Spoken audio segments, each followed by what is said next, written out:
over the United States of America who deserve so much better than your leadership. That's what this conversation is about, Mr. Chairman. Senator, they deserve the truth, and that's what we're going to give them for the first time. Senator Michael Bennet confronts HHS Secretary Robert F. Kennedy Jr. over his firing of an entire vaccine advisory panel and replacing them with controversial figures. When Bennet quotes panel members claiming mRNA vaccines cause AIDS and serious harm, Kennedy doesn't deny it. He agrees. The exchange erupts as Bennet warns of measles outbreaks and accuses Kennedy of lying to American families.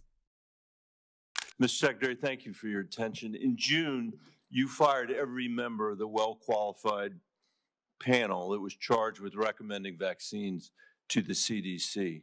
No one in your job has ever fired every committee member all at once.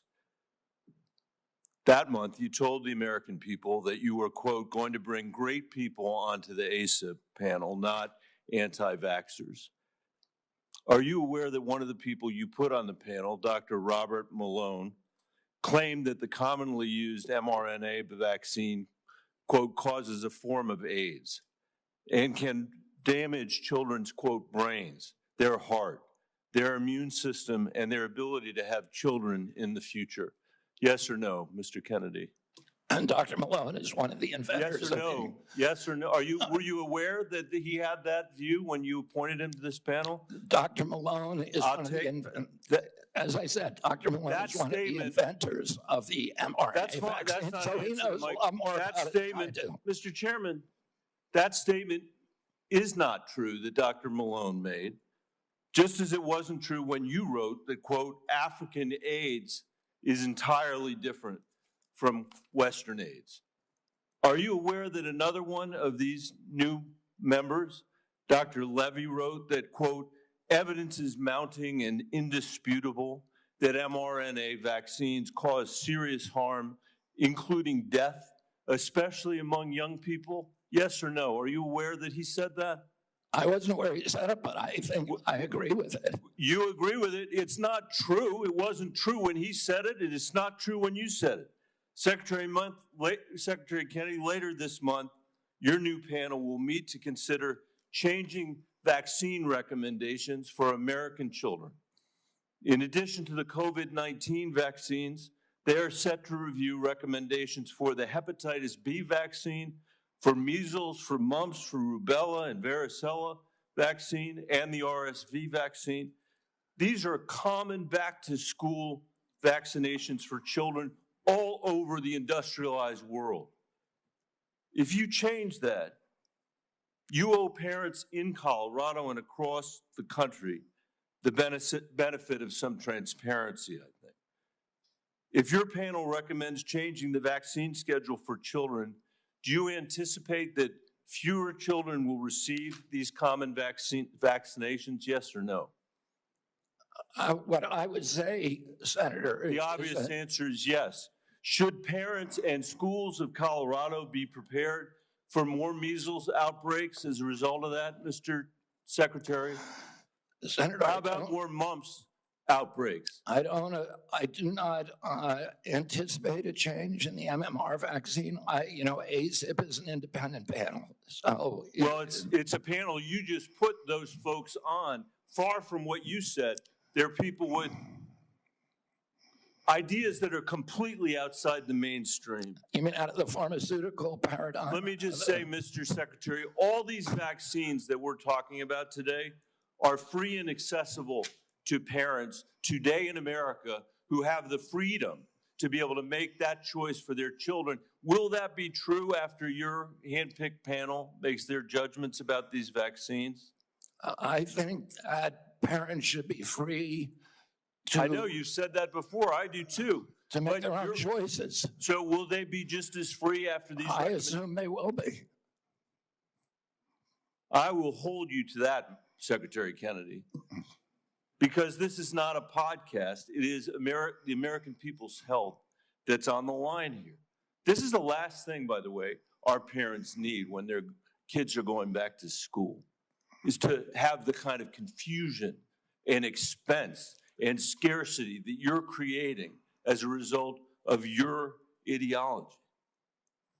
I think it's critical for you to share the evidence that this panel will rely on. Will you give the American people 6 months or 6 weeks in advance the record that they're going to rely on to make these decisions? Will you make it transparent for the American people? All the evidence is transparent.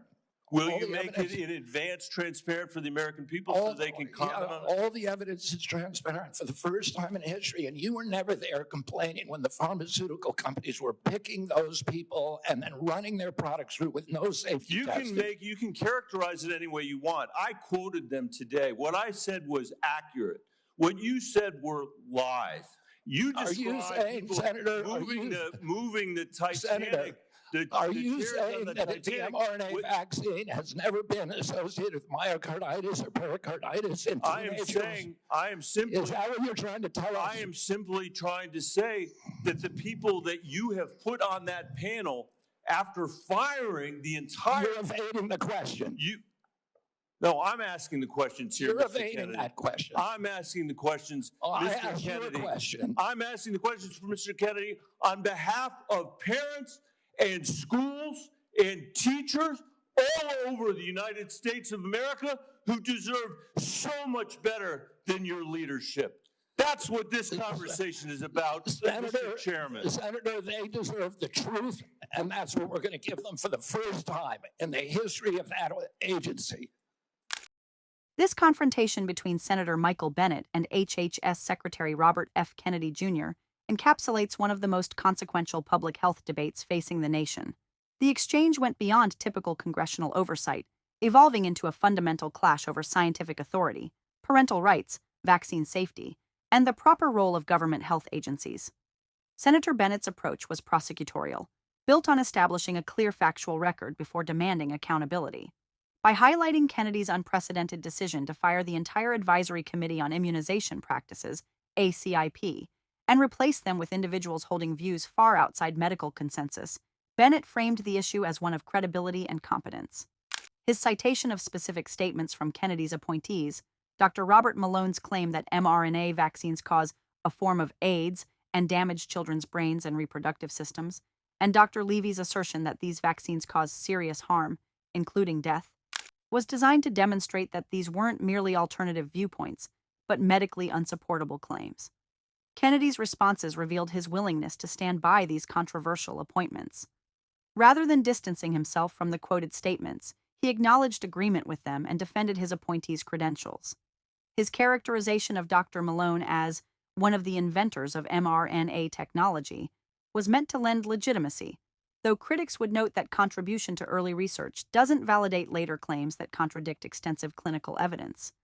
Kennedy's framing of the issue as breaking free from a pharmaceutical paradigm positioned his actions as courageous truth-telling, rather than dangerous deviation from evidence-based medicine.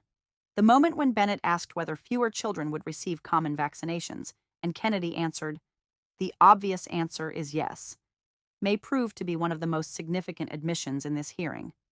It acknowledged that the anticipated outcome of his panel's work would be reduced childhood vaccination rates. For Bennet and public health advocates, this confirmation validates fears that Kennedy's ideology will lead to preventable disease outbreaks.